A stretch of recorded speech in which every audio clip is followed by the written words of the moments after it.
Hello students, welcome back to my new video. आज हम एक फेमस पोएट हॉरस द्वारा लिखी गई एक फेमस पोएम के बारे में डिस्कस करेंगे जिसका नाम है hours poetica.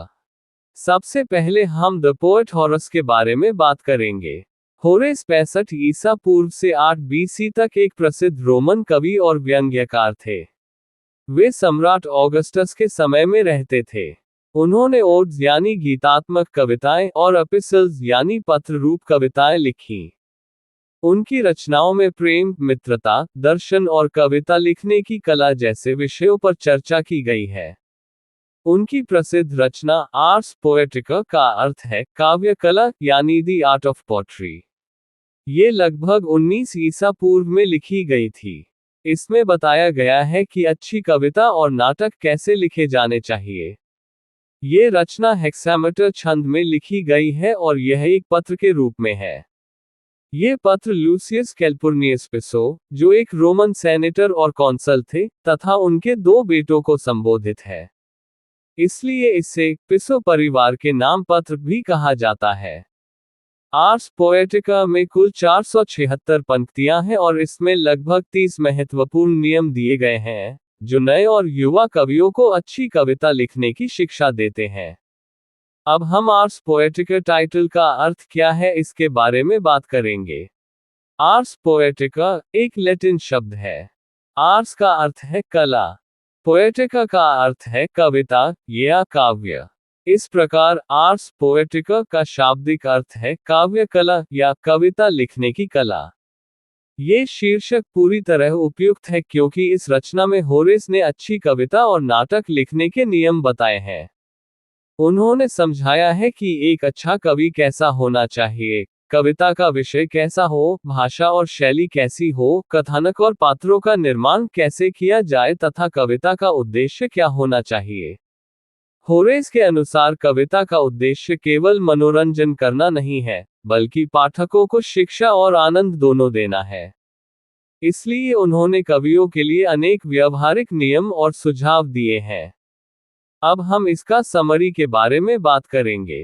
Plan of hours poetica यानी आर्स पोएटिका की योजना। हॉरस बताते हैं पहली नज़र में आर्स पोएटिका बिखरी हुई और बिना किसी क्रम की लगती है, लेकिन ध्यान से पढ़ने पर पता चलता है कि इसमें एक स्पष्ट और व्यवस्थित योजना है। इसे 3 मुख्य भागों में बांटा गया है। 1. पीसेस, इसमें कविता के विषय यानी सब्जेक्ट मैटर पर चर्चा की गई है, अर्थात कविता किस विषय पर लिखी जाए और उसका उद्देश्य क्या हो। 2. पमा, इसमें कविता के रूप की चर्चा है, यानी कविता की भाषा, शैली, संरचना और रचना विधि कैसी होनी चाहिए। 3. पोएटर, इसमें कवि के गुणों और कर्तव्यों की चर्चा की गई है। एक अच्छे कवि में कौन कौन से गुण होने चाहिए और उसे कैसे लिखना चाहिए, ये बताया गया है। पीसेस आर्स पोएटिका का पहला भाग है। इसमें होरेस कविता के विषय सब्जेक्ट मैटर के बारे में अपने विचार बताते हैं। 1. कविता में एकता, ऑर्गेनिक यूनिटी होनी चाहिए। कविता के सभी भाग आपस में जुड़े होने चाहिए। कविता की शुरुआत, बीच और अंत एक दूसरे से संबंध रखते हो। पूरी कविता एक ही विचार या उद्देश्य को व्यक्त करे। 2. कवि को कल्पना की स्वतंत्रता है। कवि अपनी कल्पना का उपयोग कर सकता है, लेकिन उसे ऐसी बातें नहीं लिखनी चाहिए जो बिल्कुल असंभव या हास्यास्पद हो। उसे राक्षसों या अजीब अजीब काल्पनिक आकृतियों का अनावश्यक निर्माण नहीं करना चाहिए। 3. कविता में बेतुकी बातें नहीं होनी चाहिए। कविता में ऐसी घटनाएं या विचार नहीं होने चाहिए जो तर्कहीन या अर्थहीन हो। कविता स्वाभाविक और समझने योग्य होनी चाहिए। 4. कविता चित्रकला की तरह होनी चाहिए। जैसे एक सुंदर चित्र में सभी रंग और आकृतियां मिलकर एक अच्छा चित्र बनाते हैं, उसी प्रकार कविता के सभी भाग भी एक दूसरे से जुड़े होने चाहिए और मिलकर एक सुंदर प्रभाव पैदा करें। 5. विषय का चुनाव सोच समझकर करना चाहिए। कवि को ऐसा विषय चुनना चाहिए जो उसकी क्षमता और उसकी लेखन शैली के अनुसार हो। विषय सरल, स्पष्ट और पूरे काव्य में एक जैसा बना रहे। 6. शब्दों का चयन बुद्धिमानी से करें। कविता में शब्दों का चुनाव बहुत सोच समझकर करना चाहिए। कभी कभी किसी सामान्य शब्द का नया और सुंदर प्रयोग कविता को आकर्षक बना देता है। 7. नए और पुराने शब्दों का प्रयोग किया जा सकता है। कवि आवश्यकता पड़ने पर नए शब्द बना सकता है या पुराने शब्दों का फिर से प्रयोग कर सकता है, लेकिन ऐसा केवल तभी करना चाहिए जब उसकी वास्तव में आवश्यकता हो। 8. प्रचलित शब्दों का प्रयोग उचित है। पुराने हो या नए, यदि कोई शब्द लोगों के बीच प्रचलित है और समझ में आता है, तो उसका प्रयोग कविता में किया जा सकता है। 9. कविता की भाषा के लिए कोई कठोर नियम नहीं है। होरेस के अनुसार कविता की भाषा के लिए कोई निश्चित या हमेशा एक जैसे नियम नहीं हो सकते। समय, विषय और आवश्यकता के अनुसार भाषा बदल सकती है। 10. भाषा हमेशा बदलती रहती है। होरेस के अनुसार भाषा एक पेड़ की तरह होती है और शब्द उसकी पत्तियों की तरह होते हैं। जैसे पेड़ की पुरानी पत्तियां हर साल गिर जाती हैं और उनकी जगह नई पत्तियां आ जाती हैं, उसी प्रकार भाषा में भी पुराने शब्द धीरे धीरे उपयोग से बाहर हो जाते हैं और उनकी जगह नए शब्द प्रचलित हो जाते हैं। भाषा कभी एक जैसी नहीं रहती। समय के साथ नए शब्द आते हैं और पुराने शब्द कम उपयोग में आने लगते हैं। 11. प्रयोग ही सबसे बड़ा नियम है। होरेस कहते हैं कि किसी शब्द का सही या गलत होना इस बात पर निर्भर करता है कि लोग उसका कितना प्रयोग करते हैं। यदि कोई शब्द लोगों के बीच प्रचलित है, तो उसका प्रयोग कविता में किया जा सकता है। इसलिए लोक प्रयोग ही अंतिम निर्णय देता है। 12. पुराने शब्दों को फिर से प्रयोग किया जा सकता है। कवि चाहे तो पुराने और लगभग भूले हुए शब्दों को फिर से कविता में ला सकता है। इससे वे शब्द दोबारा प्रचलित हो सकते हैं, लेकिन ऐसा सीमित मात्रा में और सोच समझकर करना चाहिए। 13. प्रत्येक काव्य विधा का अपना छंद होना चाहिए। होरेस के अनुसार हर प्रकार की कविता के लिए एक उपयुक्त छंद होता है, जैसा कि प्राचीन यूनानी कवियों ने निर्धारित किया था। इसलिए कवि को उसी परंपरा का पालन करना चाहिए।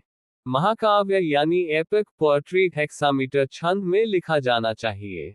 शोक या विलाप की कविता एलिजियाक छंद में लिखी जानी चाहिए। ट्रेजेडी और कॉमेडी आयम्बिक छंद में होने चाहिए। देवताओं की स्तुति, विजय गीत और प्रेम गीत गीतात्मक छंद में लिखे जाने चाहिए। पोएमा आर्स पोएटिका का दूसरा भाग है।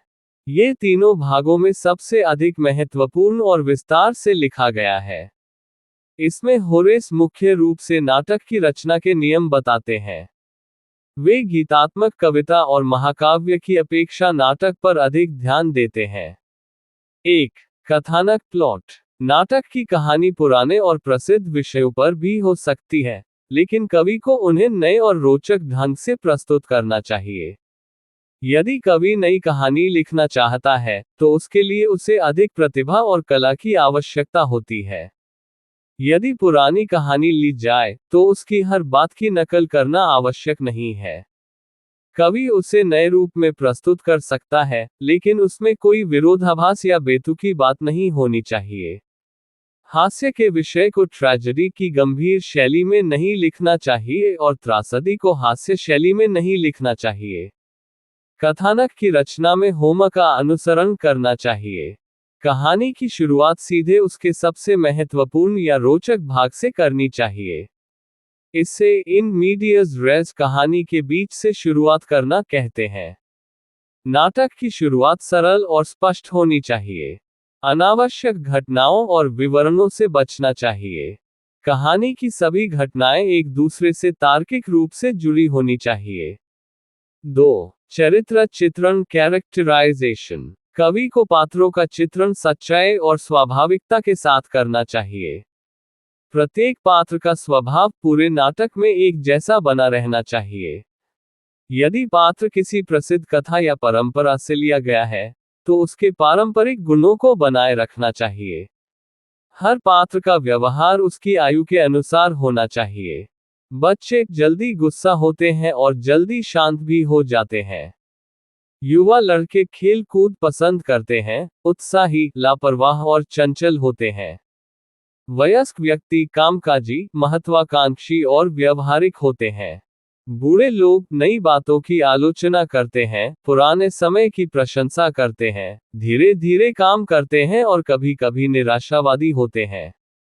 3. नाटकीय शैली, ड्रामेटिक स्टाइल। नाटक की भाषा और शैली पात्र, परिस्थिति और भावनाओं के अनुसार बदलनी चाहिए। अलग अलग पात्रों के लिए अलग अलग बोलने का तरीका होना चाहिए। इससे नाटक अधिक वास्तविक लगता है। नाटककार को ये समझना चाहिए कि कौन सी घटना मंच पर दिखानी है और कौन सी केवल दर्शकों को बतानी है। बहुत भयानक, हिंसक या डरावनी घटनाएं मंच पर नहीं दिखानी चाहिए, उन्हें केवल बताया जाना चाहिए। एक नाटक में 5 अंक होने चाहिए। एक ही दृश्य में 3 से अधिक पात्र नहीं होने चाहिए। चौथे पात्र को एक साथ मंच पर नहीं लाना चाहिए। देवताओं का हस्तक्षेप तभी होना चाहिए जब वह बिल्कुल आवश्यक हो। नाटक का अंत कहानी की घटनाओं से स्वाभाविक रूप से निकलना चाहिए, केवल संयोग से नहीं। कोरस नाटक का महत्वपूर्ण भाग होना चाहिए। उसके गीत कहानी को आगे बढ़ाएं, अच्छे पात्रों का समर्थन करें, बुद्धिमानी की सलाह दें और पात्रों की भावनाओं को नियंत्रित करने में सहायता करें। 4. छंद मीटर। होरेस आयम्बिक छंद का समर्थन करते हैं। इसमें छोटी और बड़ी मात्राओं का एक निश्चित क्रम होता है और सामान्यतः 6 भाग होते हैं। कभी कभी स्पोंडी का प्रयोग भी किया जा सकता है ताकि कविता की गति थोड़ी धीमी और गंभीर हो जाए। होरेस का कहना है कि जो कवि श्रेष्ठ बनना चाहता है, उसे प्राचीन यूनानी कवियों की रचनाएं बार बार पढ़नी चाहिए और दिन रात उनका अध्ययन करना चाहिए। पोएटा आर्स पोएटिका का तीसरा और अंतिम भाग है। इसमें होरेस बताते हैं कि एक अच्छा कवि कैसा होना चाहिए और अच्छी कविता लिखने के लिए किन गुणों की आवश्यकता होती है। 1. अच्छी कविता कठिन परिश्रम से बनती है। होरेस के अनुसार कविता लिखना आसान काम नहीं है। एक श्रेष्ठ कविता लंबे समय के अभ्यास, मेहनत और धैर्य का परिणाम होती है। 2. कविता को बार बार सुधारना चाहिए। कवि को अपनी कविता कई बार पढ़कर उसमें सुधार करना चाहिए। जहां गलती हो, उसे हटाना चाहिए और भाषा को अधिक सुंदर बनाना चाहिए। यदि संभव हो, तो किसी अनुभवी और विद्वान व्यक्ति को कविता दिखाकर उसकी सलाह भी लेनी चाहिए। 3. कविता प्रकाशित करने की जल्दी नहीं करनी चाहिए। होरेस कहते हैं कि कवि को अपनी रचना तुरंत प्रकाशित नहीं करनी चाहिए। उसे कुछ समय तक अपने पास रखकर बार बार जांच करनी चाहिए। उनका कहना है कि यदि आवश्यक हो तो कविता को 10 वर्ष तक भी संभाल कर रखना चाहिए, ताकि वह पूरी तरह परिपक्व हो जाए। 4. अच्छी समझ सबसे महत्वपूर्ण है। अच्छी कविता का आधार सही सोच और विवेक है। यदि विषय अच्छा और सही चुना गया है, तो उसके लिए उचित शब्द अपने आप मिल जाते हैं। 5. कवि को जीवन का अच्छा निरीक्षक होना चाहिए। कवि को लोगों के व्यवहार, समाज और जीवन का ध्यान से अध्ययन करना चाहिए। तभी वह जीवन की सच्चाई को अपनी कविता में सही ढंग से प्रस्तुत कर सकेगा। 6. धन का लालच कविता के लिए हानिकारक है। यदि कवि केवल धन कमाने के उद्देश्य से लिखेगा, तो उसकी रचना अच्छी नहीं बन पाएगी। इसलिए उसे लोभ से दूर रहना चाहिए। 7. कवि का चरित्र महान होना चाहिए। एक अच्छे कवि के अंदर उच्च विचार, सम्मान, ईमानदारी और महान व्यक्तित्व होना चाहिए। तभी उसकी कविता भी महान बनेगी। 8. कविता का उद्देश्य क्या होना चाहिए। होरेस के अनुसार कविता का उद्देश्य केवल मनोरंजन करना नहीं है। कविता को शिक्षा भी देनी चाहिए और आनंद भी देना चाहिए। सबसे अच्छी कविता वही है जो ज्ञान और मनोरंजन दोनों प्रदान करे।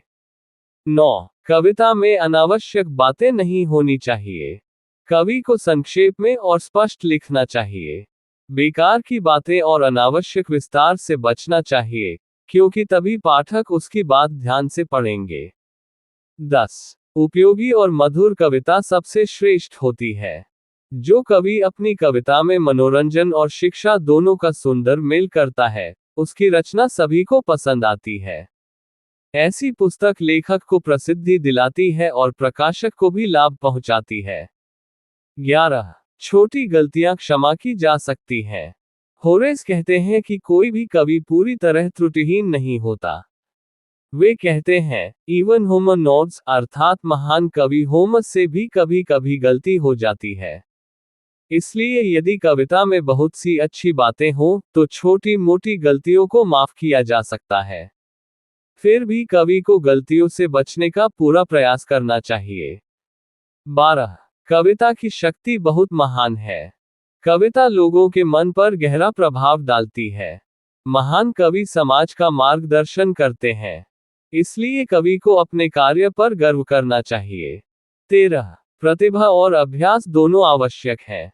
अक्सर यह प्रश्न उठता है कि अच्छा कवि जन्मजात प्रतिभा से बनता है या अभ्यास और शिक्षा से। होरेस का उत्तर है कि दोनों आवश्यक है। केवल प्रतिभा या केवल अभ्यास से महान कविता नहीं लिखी जा सकती। 14. केवल प्रेरणा पर निर्भर रहना ठीक नहीं। होरेस के अनुसार केवल भावनाओं या अचानक आए प्रेरणा के भरोसे कविता लिखना उचित नहीं है। कवि को अपनी भावनाओं पर नियंत्रण रखना चाहिए और मेहनत, अभ्यास तथा कला के साथ कविता लिखनी चाहिए। केवल प्रेरणा पर निर्भर रहने वाला कवि लोगों के बीच उपहास का पात्र बन सकता है। अब हम आर्स पोएटिका की निष्कर्ष क्या है इसके बारे में बात करेंगे। होरेस की आर्स पोएटिका साहित्य और काव्यशास्त्र की सबसे महत्वपूर्ण रचनाओं में से एक है। इसमें उन्होंने एक अच्छे कवि, अच्छी कविता और सफल नाटक के लिए आवश्यक सिद्धांतों को सरल और व्यवहारिक रूप में प्रस्तुत किया है। उनके अनुसार कविता में एकता, उचित विषय, संतुलित भाषा, स्वाभाविक चरित्र चित्रण, तार्किक कथानक और कलात्मक शैली होनी चाहिए। होरेस का मानना है कि महान कविता केवल जन्मजात प्रतिभा से नहीं बनती, बल्कि प्रतिभा और निरंतर अभ्यास दोनों के मेल से बनती है। कवि को धैर्यपूर्वक अपनी रचना को बार बार सुधारना चाहिए, जीवन का गहरा अध्ययन करना चाहिए और अनुभवी लोगों की सलाह भी स्वीकार करनी चाहिए। वे ये भी कहते हैं कि कविता का सबसे बड़ा उद्देश्य आनंद देना और शिक्षा देना है। इसलिए कविता मनोरंजक होने के साथ साथ उपयोगी और नैतिक संदेश देने वाली भी होनी चाहिए। अंत में, आर्स पोएटिका केवल प्राचीन रोमन साहित्य का ग्रंथ नहीं है, बल्कि आज भी कवियों, लेखकों और साहित्य के विद्यार्थियों के लिए एक महत्वपूर्ण मार्गदर्शक माना जाता है। इसी कारण होरेस को विश्व साहित्य के महान काव्य सिद्धांतकारों में गिना जाता है। ये था आर्स पोएटिका की एक्सप्लेनेशन।